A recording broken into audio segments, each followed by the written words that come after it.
Cubs fans, they're already gearing up for tonight's World Series start. You're looking at the scene right now inside Harry Caray's in Chicago, where an early morning crowd is counting down to Game 1. Whoa, that's an early one. What they're drinking already. They'll be ready by the time the game opens. Boy, some White Bloody hot Marys. chocolate, yeah.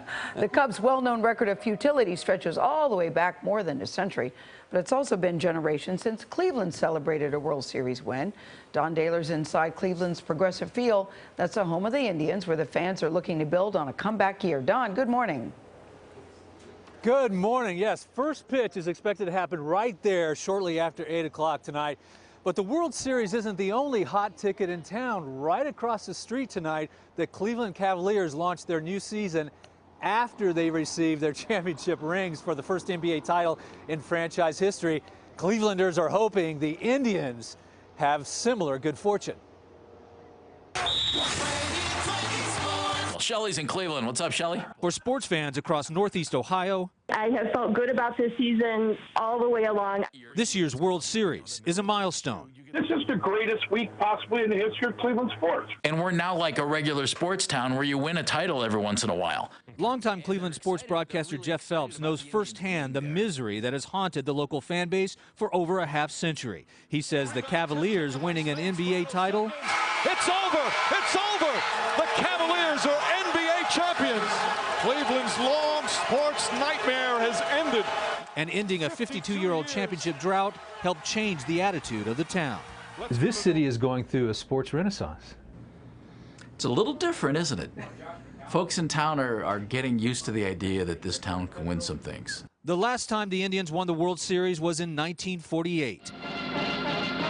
16 years later, the Browns won the NFL championship. But what followed was one of the longest droughts in professional sports history. The Marlins have won the World Series. Defined by a host of heartbreaking moments. Fumble the ball, and Denver has recovered. Jordan to the circle, puts the shot in the air. Good! The game's over. I'm going to take my talents to South Beach and join the Miami Heat. You're all garbage! All of you! And when Hollywood came looking for an underdog baseball story, there was one team that fit the bill. Just a bit outside. We don't even expect you to be good. We just want you to be watchable. Comedian and Ohio native Mike Polk Jr. is a long-suffering Cleveland sports fan. His YouTube videos satarizing his hometown heroes have been seen by millions. I think that the national perception of us is that we just are sad here all the time because we don't have any sports championships, or we haven't until recently. This is a great town. It's a great city. It always has been. It's cool that the rest of the nation is kind of catching on and seeing it and getting a look at it in a positive light.